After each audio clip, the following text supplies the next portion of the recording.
Hello students, welcome to Quantifize. So students, इस video में हम लोग 2025 का जो सीमेट हुआ था उसका स्लॉट 1 का लॉजिकल रीजनिंग सेक्शन जो है उसको हम लोग यहाँ पे इस वीडियो में डिस्कस करेंगे। उसके क्वेश्चंस को यहाँ पे हम डिस्कस करेंगे। So let us start with the first question. Alright, तो यहाँ में क्या दे रखा है। यहाँ मेरे पास चार पोजीशंस दे रखी हैं एक डाइस की, राइट। और हमें पूछा गया है कि जो नंबर 4 है उसके ऑपोजिट जो फेस रहेगा उस पे कौन सा नंबर होगा। ठीक है। अब ऑप्शन में रखा है 6, 5, 2 और 1, राइट। तो ये एक डाइस थ्रो करी हुई है, उस डाइस की डिफरेंट पोजीशंस हैं, राइट। अब यार एक चीज देखो, 4 के ऑपोजिट पूछा है तो 4 के ऑपोजिट, अब यहाँ पे अगर आप डाइस पे देखोगे तो 3 और 2 ये 4 के एडजेसेंट हो गए आपके पास। इसका मतलब सेकंड जो 2 है वो तो होगा नहीं। सो ऑप्शन सी आपका गलत हो जाएगा। ऑप्शन सी 4 के ऑपोजिट नहीं हो सकता। ठीक है।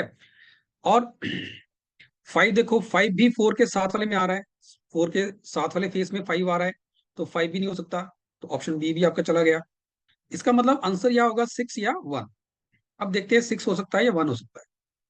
अब देखो, इसके लिए आप एक चीज सोचो यार, अगर थोड़ा सा यहाँ पे डाइस के ऊपर अगर फोकस करोगे, यू विल फाइंड के यहाँ पे पहले वाले डाइस में 2 और 3 नंबर मुझे दे रखे हैं, और लास्ट वाले डाइस के अंदर भी मुझे 2 और 3 दोनों नंबर दे रखे हैं।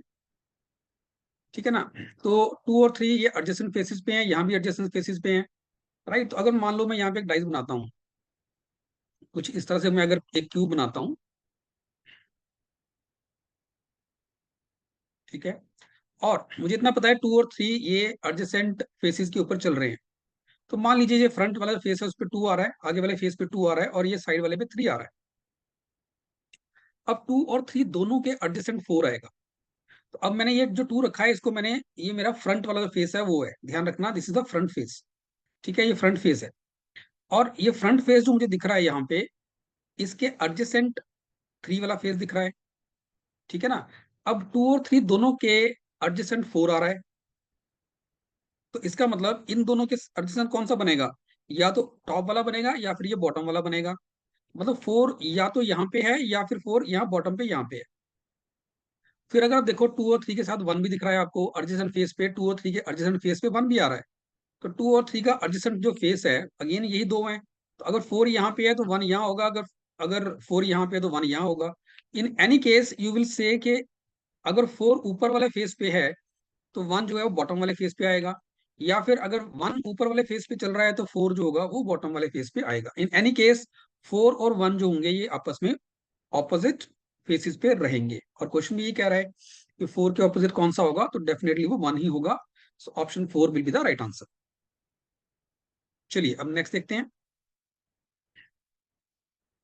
अब ये जो नेक्स्ट क्वेश्चन था ये हमारे पास एक क्लॉक्स को लेके क्वेश्चन है। यहाँ पे ये बोला जा रहा है clock is set right at 8 AM, the clock gains 8 minutes in a day, what will be the true time when the watch indicates 11 AM the next day. ठीक है। अब यार यहाँ पे थोड़ा सा हमें क्लॉक्स का जो कंसेप्ट अब लगाना पड़ेगा। हमने सुबह 8 बजे क्लॉक को सेट किया, ये 24 आवर्स में 8 मिनट्स गेन कर रहा है। अब अगर देखो, अगर मिनट्स की बात हो रही है तो हम मिनट्स में ही बात कर लेते हैं। तो 24 आवर्स का मतलब हो गया 24 इंटू 60, ये बन गया 1440 मिनट्स। ठीक है। तो इसका मतलब ये कि जब एक्चुअल में 24 आवर्स होते हैं तो क्लॉक जो है वो 24 आवर्स और 8 मिनट शो करता है। मतलब जब एक्चुअल में 24 आवर्स होते हैं उस वक्त क्लॉक जो है वो 24 hours plus 8 minutes extra show करता है। विच मीन्स अगर इसको मिनट्स में बात करें तो अगर 24 आवर्स मेरे इतने मिनट्स के इक्वल है तो मैं ये कह सकता हूं कि जब एक्चुअल में 1440 मिनट्स हुए हैं, ठीक है, उस टाइम पे क्लॉक 8 मिनट ज्यादा शो कर रहा है, तो क्लॉक शो कर रहा है उस टाइम पे 1448 minutes. So this is the time shown by the clock. ठीक है, ये क्लॉक शो कर रहा है। ऑलराइट, अब पूछा क्या हुआ है कि नेक्स्ट डे 11 AM पे जो जब क्लॉक पे 11 AM होंगे, जब घड़ी पे 11 AM होंगे, उस वक्त एक्चुअल टाइम कितना रहेगा। अब देखो, सुबह 8 बजे से लेके, ठीक है, नेक्स्ट डे 11 AM तक we have a total of 27 hours. 27 hours का मतलब हो गया, अगर मिनट्स में कन्वर्ट करें 27 इंटू 60 करो तो बन गया 1620 मिनट्स। ठीक है, 1620 मिनट्स बन गया मेरे पास, राइट। ये जो 1620 मिनट है, this is the time shown by the clock, ये ध्यान रखना, ये एक्चुअल टाइम नहीं है। इतना टाइम घड़ी शो कर रही है, क्योंकि 11 AM नेक्स्ट डे की बात हो रही है, ठीक है ना। तो 11 AM नेक्स्ट डे की बात हो रही है, मतलब ये टाइम वो है जो घड़ी शो कर रही है हमें। क्लियर। तो अब यहाँ पे देखना पड़ेगा, अब यहाँ पे आप यूनिटरी मेथड अप्लाई कर सकते हो। आप ये कह सकते हो यार कि जब घड़ी इतना टाइम शो कर रही थी 1448 मिनट, तो एक्चुअल में इतने मिनट हुए हैं। जब घड़ी इतना शो करेगी तो एक्चुअल में कितना हुआ हो। यहाँ यूनिटरी मेथड लगा दो, that when the clock shows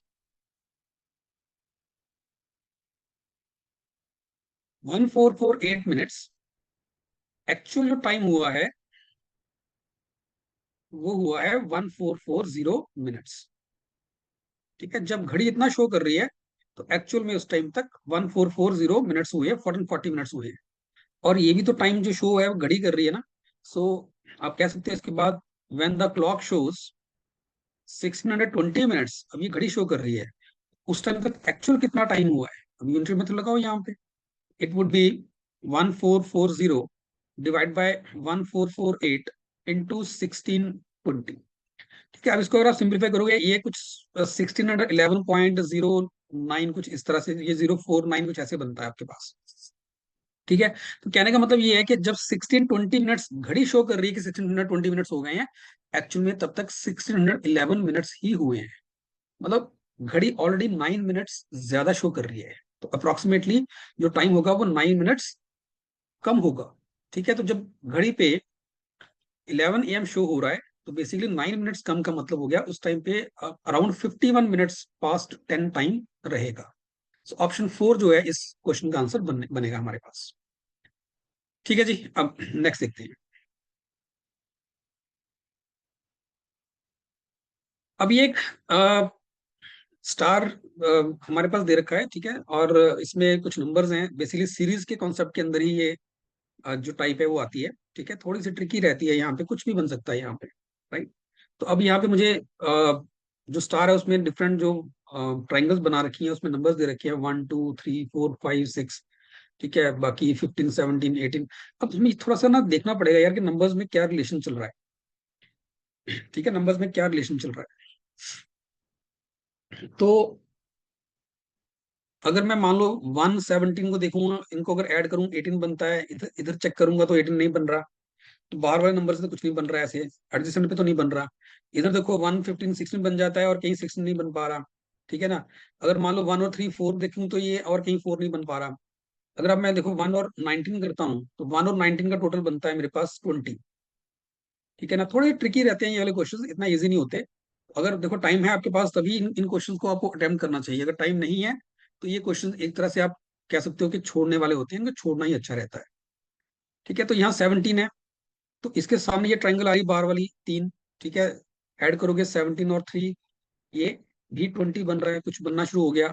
अब ये बाहर वाली ट्राइंगल 15 और ये 5 चेक करो।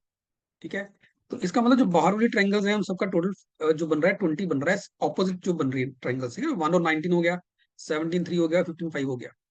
सेम आप अंदर चेक करो, यहाँ पे अब ये 16 और 4 है, ये भी 20 बन रहा है। ठीक है, 18 और 2 है, ये भी 20 बन रहा है।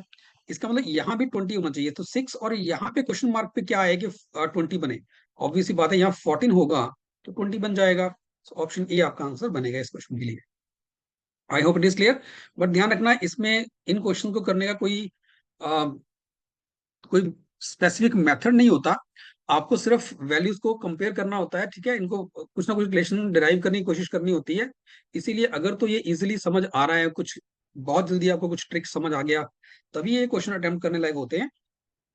अदरवाइज एक्चुअल एग्जाम सिनारियो के अंदर अगर हम बात करें तो ये क्वेश्चंस जनरली स्किप करने लायक होती है। ठीक है, इसको मत करो, मतलब टाइम वेस्ट इनके ऊपर मत करो।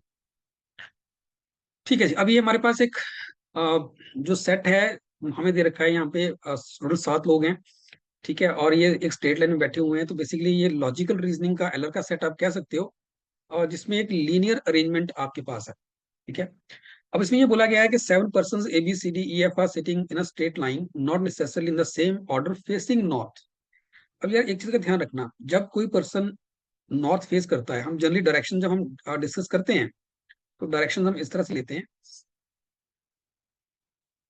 यहाँ हम नॉर्थ लेके चलते हैं, यहाँ पे साउथ, यहाँ पे ईस्ट और यहाँ पे वेस्ट। तो अगर कोई पर्सन नॉर्थ की तरफ फेस करता है ना, अगर इस डायरेक्शन की तरफ फेस कर रहा है, इस साइड उसका राइट बनता है हमेशा, और इस तरफ इसका लेफ्ट बनेगा। ठीक है, ये ध्यान रखना। तो यहाँ पे जो लोग हैं they are facing towards the north. ऐसे अगर ईस्ट की तरफ कोई फेस कर रहा है तो इस तरफ राइट बनता है, ये ध्यान रखना, और इस तरफ इसका लेफ्ट बनता है, अगर कोई ईस्ट की तरफ देख रहा है। अगर कोई साउथ की तरफ है तो राइट यहाँ आ जाता है, इस तरफ, इधर राइट आ जाएगा, और इस तरफ लेफ्ट आ जाता है। और अगर कोई वेस्ट की तरफ मुंह करके खड़ा है तो राइट इधर चला जाएगा, और लेफ्ट साइड इधर आ जाती है। राइट, तो यहाँ पे हमारे पास 7 लोग हैं, तो हम 7 पोजीशन यहाँ पे मार्क कर लेते हैं, 1 2 3 4 5 6 और 7। So these people are sitting towards, facing towards the north. इधर को फेस कर रहे हैं, तो सबका जो राइट है इस तरफ होगा, और लेफ्ट इस तरफ होगा। ठीक है, तो क्या दे रखा है यहाँ पे, only 2 person sit between F and G. तो एफ एंड जी कहीं भी बिठाओगे, एफ और जी के बीच में 2 लोग बैठेंगे। ठीक है, G sit second to the left of B, G sit second to the left of B. इसका मतलब बी यहाँ कहीं होना चाहिए, उसके सेकंड लेफ्ट में जी आ गया। ठीक है ना, अगर बी का फेस नॉर्थ की तरफ है, उसका लेफ्ट इस तरफ होगा। G is sitting second to the left of B. D sits third to the left of C. अब ना मेरे पास डी है ना सी है, ठीक है, तो अभी इसको एक बार के लिए स्किप करते हैं। नेक्स्ट बोल रहा है E sits exactly between G and B. E यहाँ पे बैठ रहा है, राइट, ई यहाँ बैठ रहा है, and B sits at the extreme right end of the room. अब ये पहली काम की इंफॉर्मेशन आई है, और ऐसे क्वेश्चंस के अंदर अ, कोशिश ये करो कि अगर कोई लेफ्ट एंड पे कोई बैठ रहा है या राइट एंड पे कोई बैठ रहा है, ऐसी कोई इन्फॉर्मेशन या मिडिल में या किसी की भी एक स्पेसिफिक पोजीशन अगर आपको दे रखी हो, तो बहुत अच्छी बात होती है। ठीक है, फिर वहां से जो सेट है वो स्टार्ट होना शुरू होता है। तो यहाँ पे बोल दिया B is at the extreme right end, तो बी यहाँ पे हो गया। अब बी के साथ मुझे पता है ई है, वो यहाँ आ जाएगा, ई के साथ जी है, वो यहाँ आ गया, दो छोड़ के एफ यहाँ आ गया। ठीक है जी। अब उसके बाद एक और चीज थी, that D sits third to the left of C. So C के लेफ्ट में डी होगा, मतलब सी अगर इधर है तो सी का राइट इस तरफ होगा, लेफ्ट इस तरफ होगा। तो third, D sits third to the left of C, तो सी इधर है, एक दो, और यहाँ डी आएगा। तो अगर ऐसी पोजीशन आपको बनानी है तो यू विल सी के डी को यहाँ आना पड़ेगा। ठीक है, तभी दो लोग छोड़ के बीच में सी यहाँ आ सकता है। ठीक है ना, ये पोजीशन अगर होगी सी की, तभी एक दो तीन, D will be third to the left of C. अब बचा कौन हमारे पास, बचा ए, ए यहाँ आ जाएगा। ठीक है, तो ये मेरे पास कंप्लीट अरेंजमेंट है। फिर उसने बोला which of the following statements are correct, देखते हैं। और फर्स्ट ऑप्शन कह रहा है F sits at the extreme left hand, नहीं, वहां पे डी बैठ रहा है, तो ये गलत है। 2 person sit between E and F, नहीं, 3 लोग हैं, नॉट 2 पीपल, 3 लोग हैं, ये भी गलत हो गया। C sits exactly in the middle, yes that is true, C exactly middle में है, 3 इस तरफ है राइट पे, 3 लेफ्ट पे, तो ये ठीक है। E sits third to the right of A. अब ए का राइट किस तरफ होगा, इस तरफ आएगा, इस तरफ राइट आएगा ए का, तो 1 2 3, यस, ई जो है that is third to the right of A, ये भी ठीक है। तो स्टेटमेंट सी एंड डी दोनों ठीक है, सो हम जाएंगे ऑप्शन सी के साथ। आई होप ये क्वेश्चन सबको समझ आया होगा। और ये जो डायग्राम बनाई है इसका ध्यान रखना, ये आगे चल के अगर कोई डायरेक्शंस का क्वेश्चन आता है तो उसमें भी ये हेल्प करेगा। चलिए, अब ये क्वेश्चन आपका, हमारे पास क्या बोल रहा है यहाँ पे कि अ cube is painted red on the 2 adjacent faces and on one opposite side face. ठीक है, yellow on 2 opposite faces and green on the remaining one. It is cut into 64 equal cubes. ठीक है, how many cubes have one red coloured face only. एक ही face होना चाहिए, have one red colour face, सिर्फ एक ही face पे colour होना चाहिए, और वो रेड होना चाहिए। तो बेसिकली रेड जो है वो हमारा 3 फेसेस के ऊपर है, 2 एडजेसेंट पे और एक किसी एक ऑपोजिट के। ठीक है, अब इसको समझने के लिए अगर मान लो मैं थोड़ा सा यहाँ पे एक क्यूब बना लूं, लेट्स से,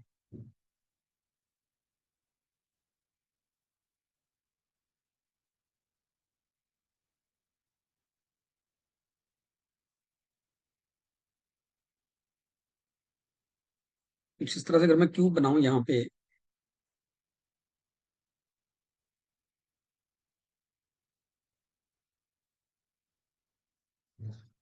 तो यार यहाँ पे उसने बोला कि इसको हमने 64 क्यूब में काटा है। इक्वल क्यूब में काटा है। 64 इक्वल क्यूब्स, तो 64 किसका क्यूब होता है बेसिकली? 4 का। ठीक है ना, तो 4 इंटू 4 बन रहा है बेसिकली। तो कहने का मतलब जो क्यूब बनेंगे वो 4 बाय 4 के बनेंगे सारे फेसिस के ऊपर। ठीक है, विच मीन्स कि अगर मैं यहाँ पे बनाऊं, कुछ ऐसे बनेगा।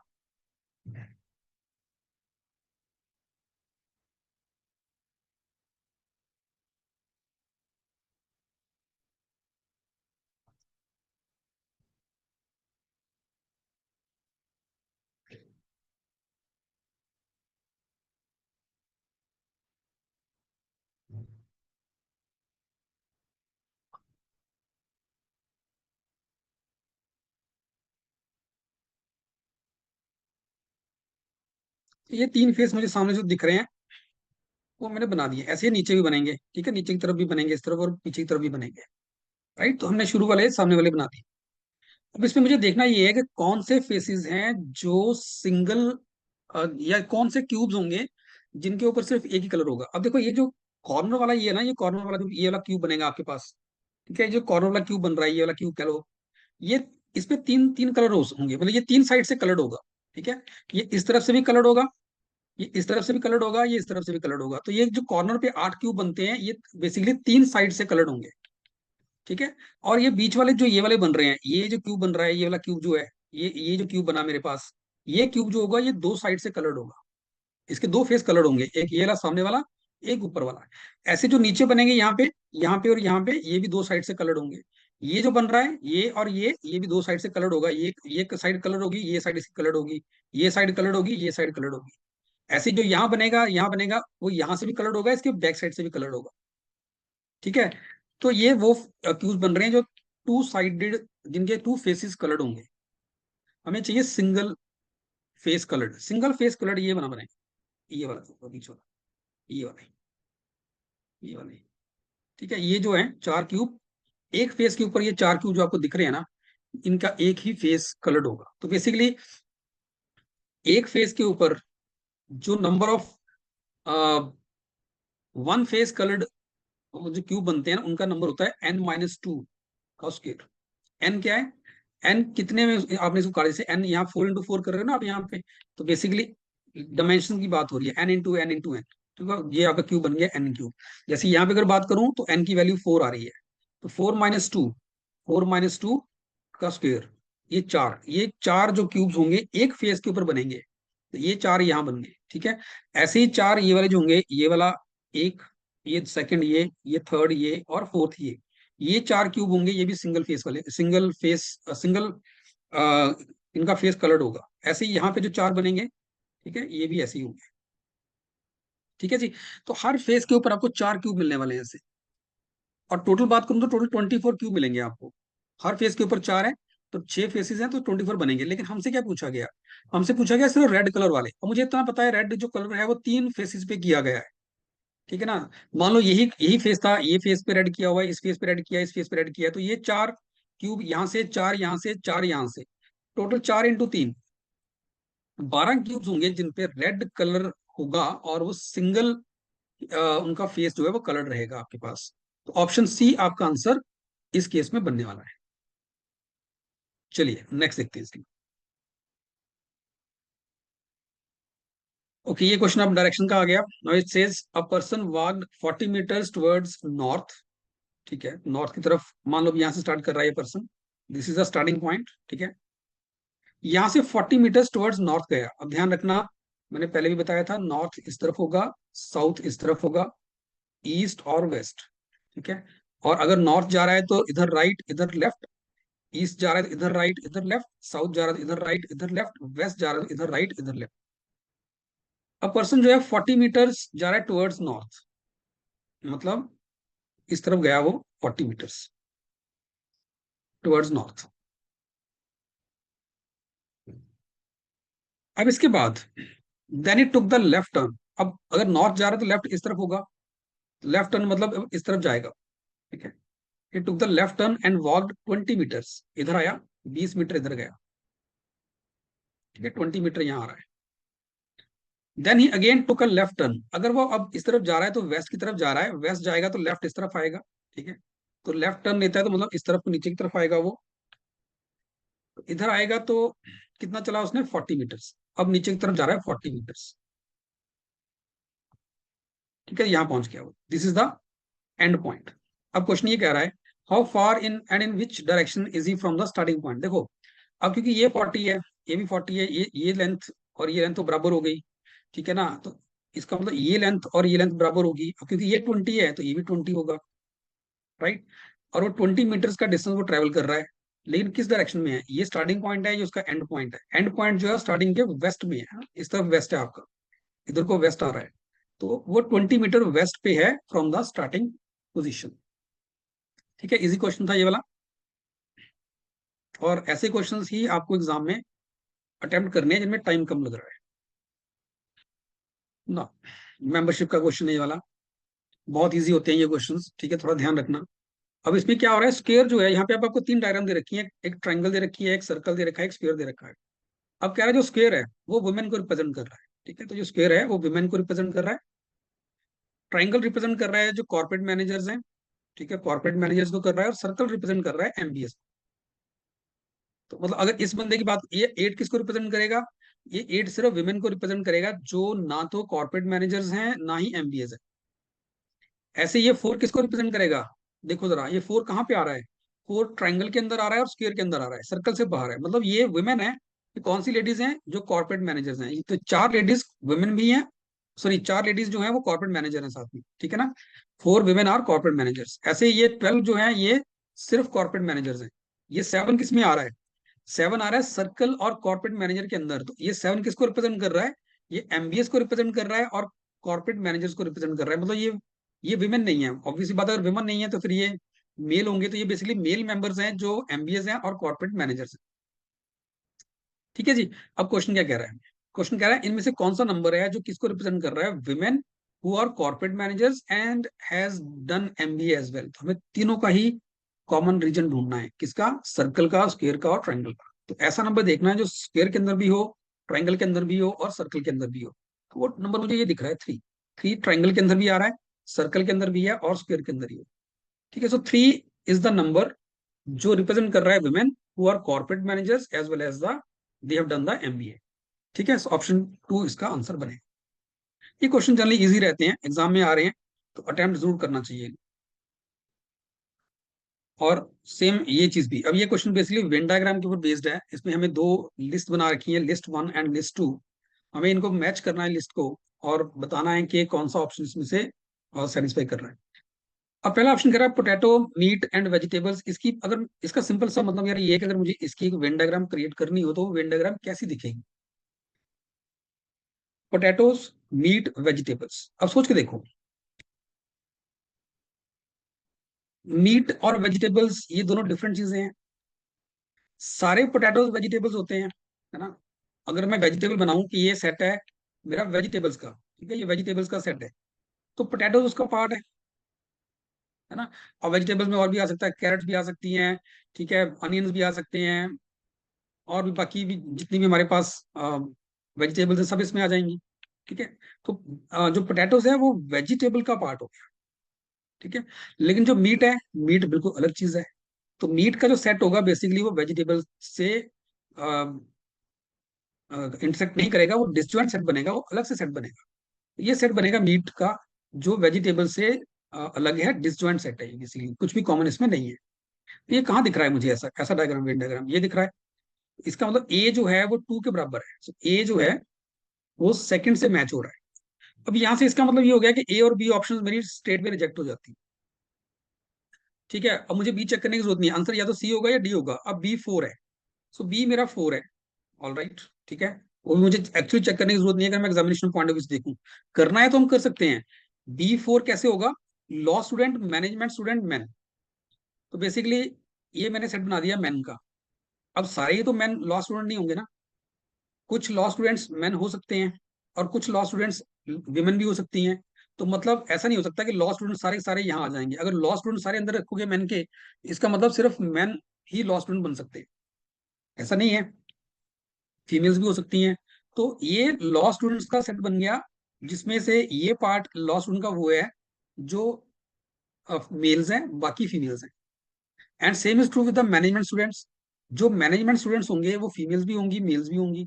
तो ये वो सेट बन गया जो मैनेजमेंट स्टूडेंट्स को रिप्रेजेंट कर रहा है, जिसमें से कुछ मेल्स हैं और बाकी फीमेल्स हैं। ठीक है, तो ये आपका बन गया बी का 4। राइट, तो वैसे चेक करने की जरूरत नहीं थी, सिर्फ मैंने बता दिया कैसे हो रहा है। ठीक है, तो ये बन गया हमारे पास।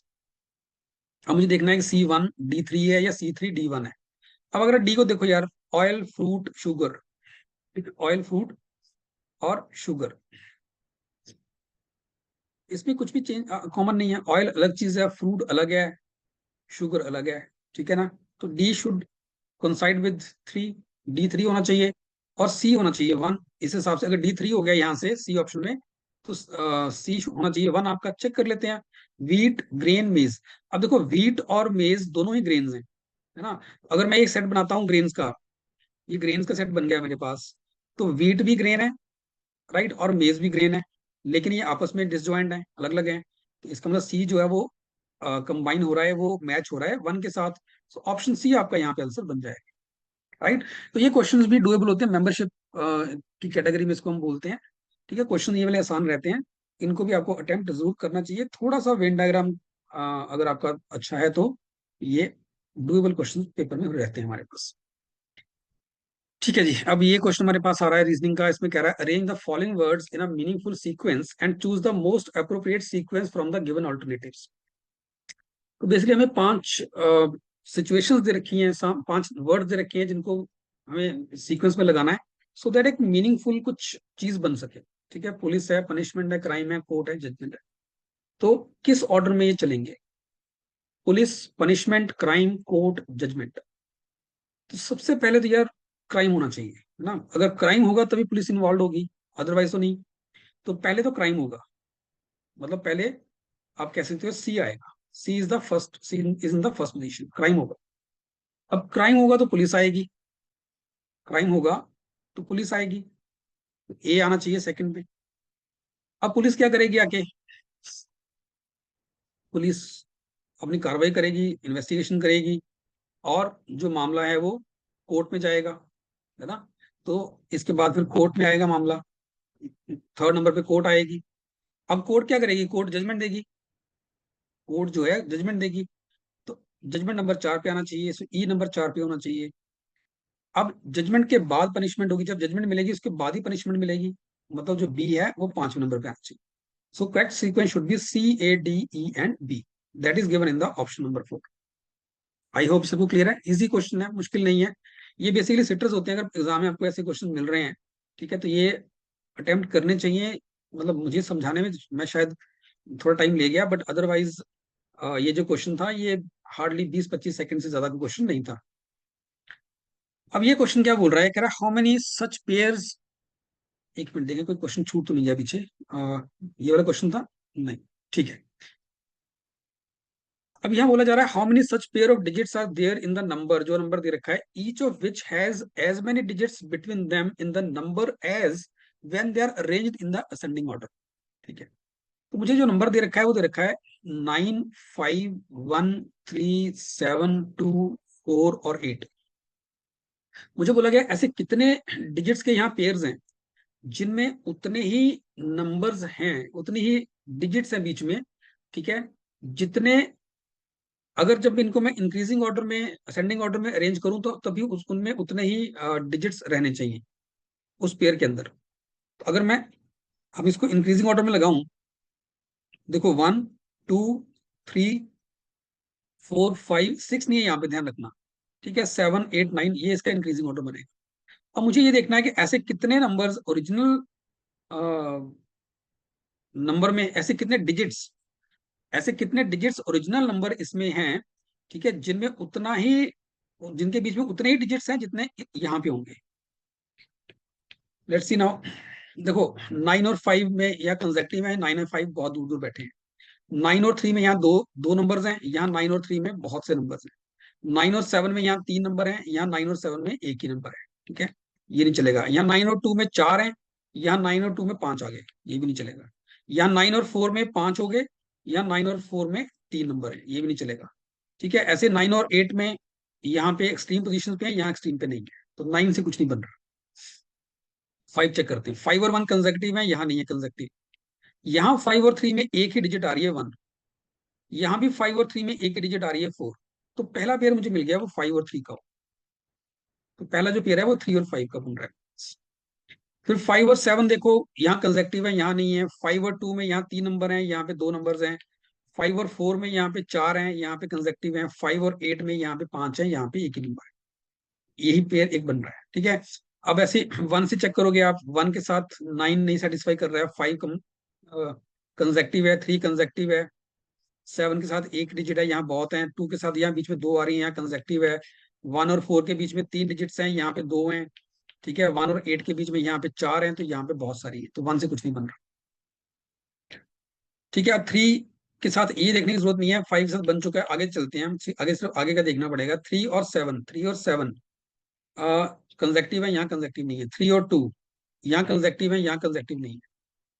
3 और 4 में यहाँ 2 है, यहाँ पे कंजेक्टिव है, छोड़ दो। 3 और 8 यहाँ 3 है, 3 और 8 यहाँ भी 3 है, ठीक है। तो 3 और 8 सेकंड पेयर बन रहा है, जहां पे 3 और 8 में यहाँ 3 है, यहाँ भी 3 है, ठीक है। तो दूसरा पेयर बन गया 3 और 8।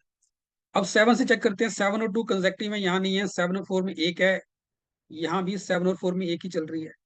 तो 7 और 4 का तीसरा पेयर बन गया मेरे पास 4 7 का, ठीक है जी। 7 8 में यहाँ 2 हैं, यहाँ कंजेक्टिव है, नहीं चलेगा। ऐसे 2 और 4 कंजेक्टिव है, यहाँ नहीं है। 2 और 8 यहाँ एक डिजिट बीच में है, तो यहाँ बहुत सारी हैं, ठीक है। 4 से बाकी सारे हो चुके हैं, यहाँ पे चक्कर नहीं बन रहा कुछ नहीं। तो यही 3 ऐसे पेयर्स हैं जिसमें जितनी डिजिट्स इस नंबर में है उतनी ही डिजिट्स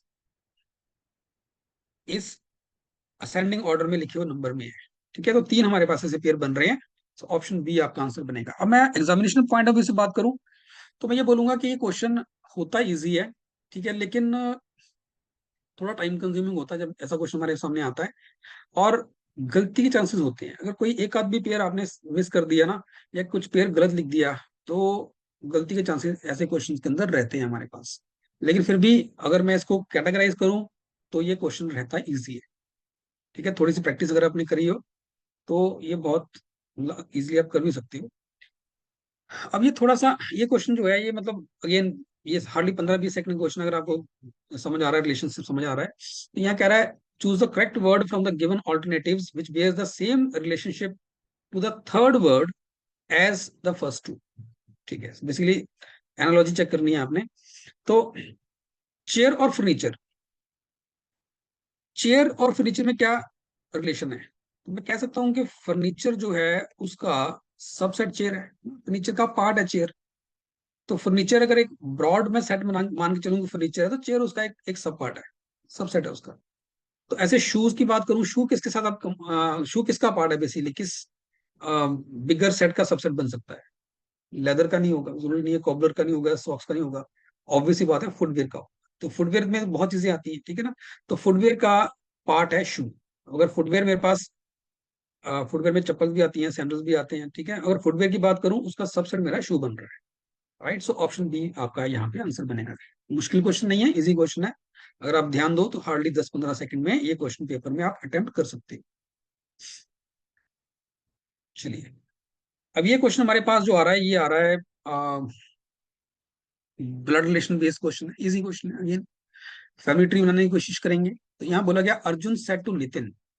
अब अर्जुन की स्टेटमेंट क्या है नितिन के लिए? वो कह रहा है that boy playing hockey is the younger of the two brothers of the daughter of my father's wife.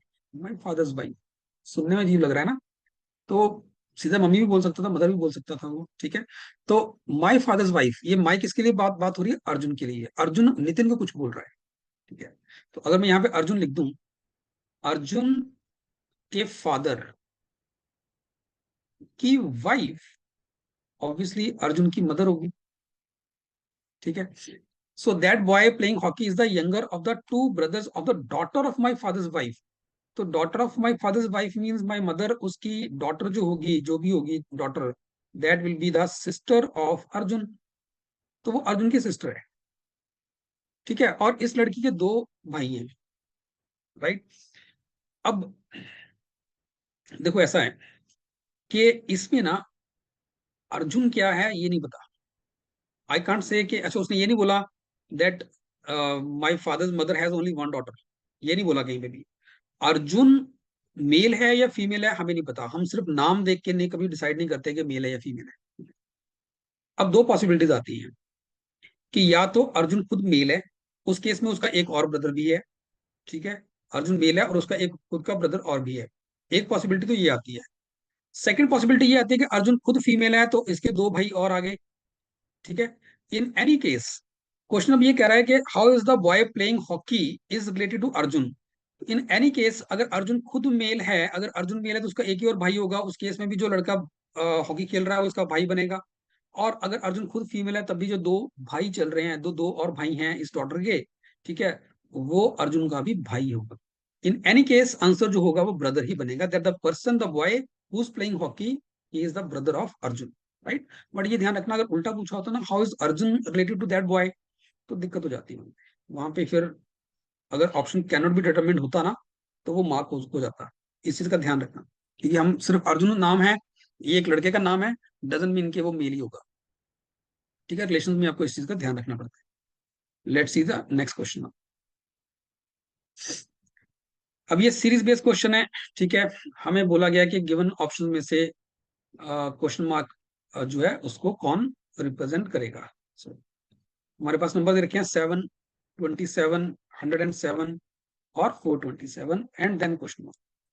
देखिए यार, सीरीज के क्वेश्चन के अंदर हमें ना एक चीज का ध्यान रखना होता है, सीरीज मिली या तो मल्टीप्लाइंग फैक्टर के ऊपर काम करती है, या डिफरेंस के ऊपर काम करती है, या फिर नंबर्स के स्क्वायर्स क्यूब्स के ऊपर काम करती है। तो यहाँ मुझे स्क्वायर्स क्यूब तो नहीं दिख रहे, ठीक है।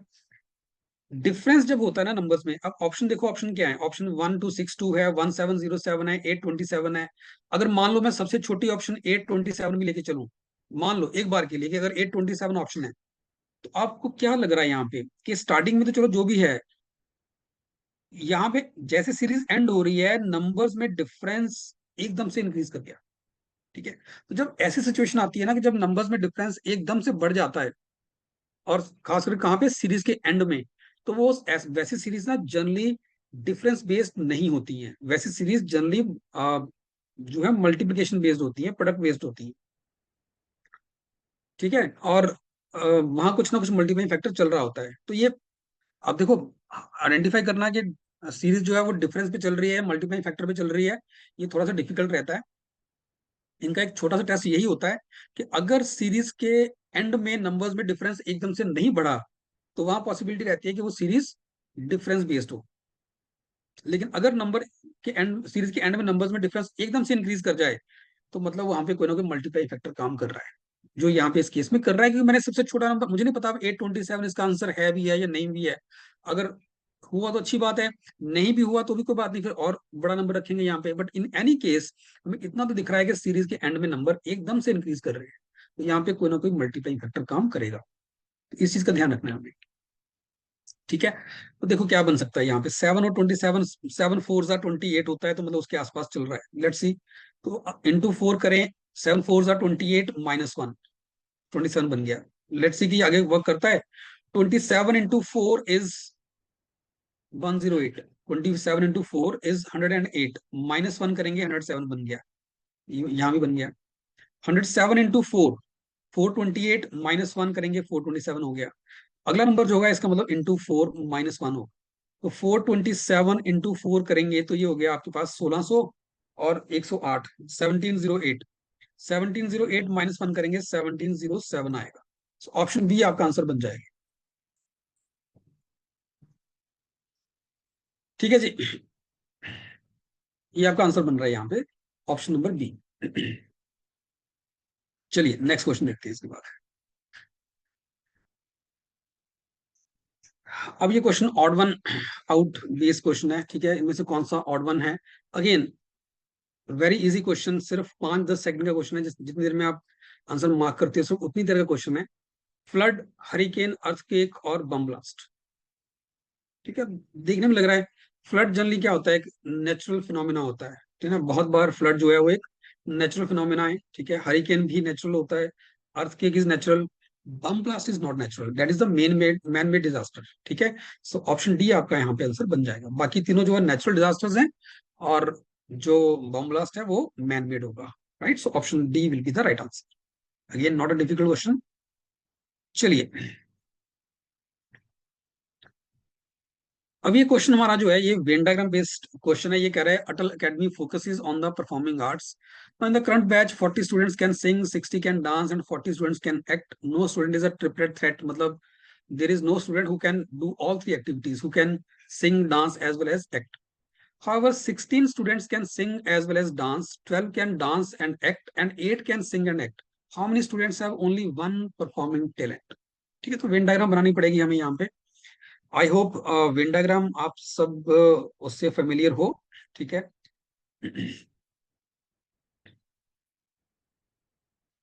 तो ये हमारे पास, अब क्योंकि तीन सेट यहाँ पे चल रहे हैं हमारे पास, ठीक है, तो तीन सेट बनेंगे यहाँ हमारे पास।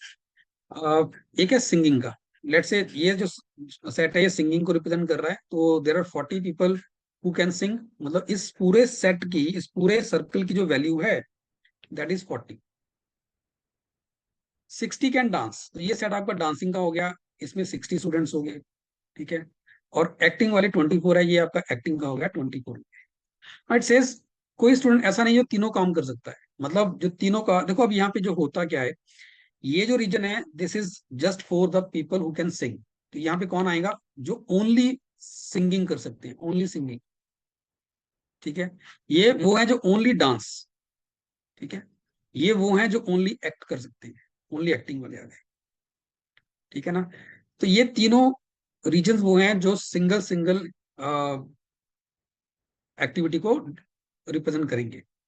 ये है, ये फोर्थ रीजन है। ठीक है। ये वो लोग हैं जो सिंगिंग भी कर सकते हैं, डांसिंग भी कर सकते, डांस भी कर सकते हैं, सिर्फ दो ही activities, singing and dancing, not the third one. ये रीजन वो होगा जो डांस और एक्टिंग दोनों कर सकते हैं लेकिन सिंगिंग नहीं कर सकते, वो लोग यहाँ आएंगे। ये आपका पांचवा रीजन हो गया। सिक्स्थ ये वाला बन रहा है, ये कौन से हैं, जो सिंगिंग कर सकते हैं, एक्टिंग कर सकते हैं, दोनों एक्टिविटीज कर सकते हैं बट नॉट डांसिंग। और ये वो रीजन है, क्योंकि ये देखो ये तीनों के लिए कॉमन है, तो ये वो रीजन है जो, ये वो लोग आएंगे जो तीनों काम कर सकते हैं, जो सिंगिंग भी कर सकते हैं, डांसिंग भी कर सकते हैं और एक्टिंग भी कर सकते हैं। ठीक है। तो हमें अब वेन डायग्राम को कंप्लीट करना, और ये बोला गया है that there is no person who can do all the three activities, मतलब यहाँ वैल्यू जीरो आ जाए। ठीक है जी। अब इसके बाद 16 can sing as well as dance, 16 can sing as well as dance. तो ऑब्वियसली बात देखो यहाँ पे, अब ना उसने ये नहीं बोला that 16 students can sing and dance only. ठीक है। तो 16 बेसिकली यहाँ आना चाहिए था, 16 यहाँ जो है वो यहाँ आना चाहिए, क्योंकि ओनली वर्ड नहीं आया। बट क्योंकि यहाँ पे जीरो है, इसलिए इस ये जो 16 रिप्रेजेंट कर रहा है किसको कर रहा है, ये इस पूरे रीजन को कर रहा है। ये रीजन जो है इन दोनों आर्क के अंदर जो रीजन आ रहा है ना, इसको रिप्रेजेंट कर रहा है 16। 16 लोग वो हैं जो सिंगिंग और डांसिंग दोनों कर सकते हैं। अब इसमें पॉसिबिलिटी ये भी थी कि इसमें 16 में वो लोग भी आ जाते जो एक्टिंग कर रहे हैं, दैट वाज अ पॉसिबिलिटी, क्योंकि ओनली वर्ड नहीं लगा यहाँ पे। यहाँ ये नहीं बोला गया 16 students can sing and only sing and dance, ये नहीं लिखा गया। तो पॉसिबिलिटी थी कि यहाँ पे वो लोग भी आ जाते जो साथ में एक्टिंग भी कर रहे हैं, दैट वाज अ पॉसिबिलिटी। ठीक है ना। बट क्योंकि यहाँ वाला रीजन मुझे जीरो दिख रहा है, तो ये 16 अब मेरे पास बेसिकली इन दोनों का टोटल है, तो ये जीरो है, तो यहाँ पे 16 अंदर आ जाएगा। Similarly 12 can act and dance, तो 12, वैसे 12 यहाँ आना चाहिए बट क्योंकि यहाँ जीरो है तो ये 12 अंदर आ जाएगा, क्योंकि 12 बेसिकली इसका और इसका टोटल है। अब ये जीरो है तो यहाँ 12 आ जाएगा। सेम लॉजिक से 8 कैन सिंग एंड एक्ट, तो 8 अगर यहाँ पे है तो बेसिकली 8 यहाँ आएगा, क्योंकि ये जीरो हो गया। अब देखो इस सिंगिंग का जो सेट है इसका टोटल मुझे 40 दिख रहा है। ठीक है ना। इसका टोटल 40 है हमारे पास। अब इसमें देखो 16 यहाँ आ गए, 40 में से 8 यहाँ आ गए, 16। एक मिनट।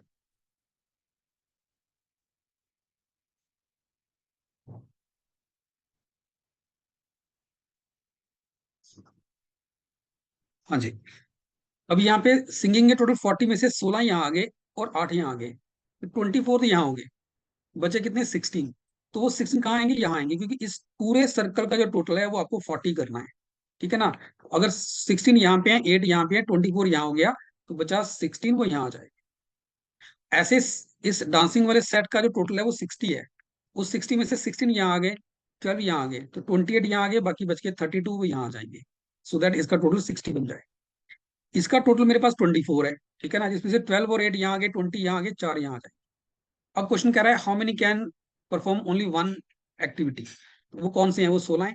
ओनली वन वाले कौन कौन से हो गए, ओनली वन वाले हो गए ये 16 लोग, ये वाले जो सिर्फ सिंगिंग कर सकते हैं, 32 जो सिर्फ डांसिंग कर सकते हैं और 4 जो एक्टिंग कर सकते हैं। तो 16 और 4 20, 20 और 32 हो गया मेरे पास 52। ऑप्शन बी आपका आंसर बन जाएगा इसके। ठीक है जी। सो स्टूडेंट्स, मेरे ख्याल से ये लास्ट क्वेश्चन था इस पेपर का, if I am not wrong. Yes, so ये लास्ट क्वेश्चन था। आई होप जिन भी क्वेश्चंस की हमने यहाँ पे एक्सप्लेनेशन डिस्कस करी हैं, ठीक है, they all are clear to you, right. अगर आपको वीडियो अच्छा लगा तो प्लीज इसको लाइक जरूर कर दीजिएगा। Thanks lot.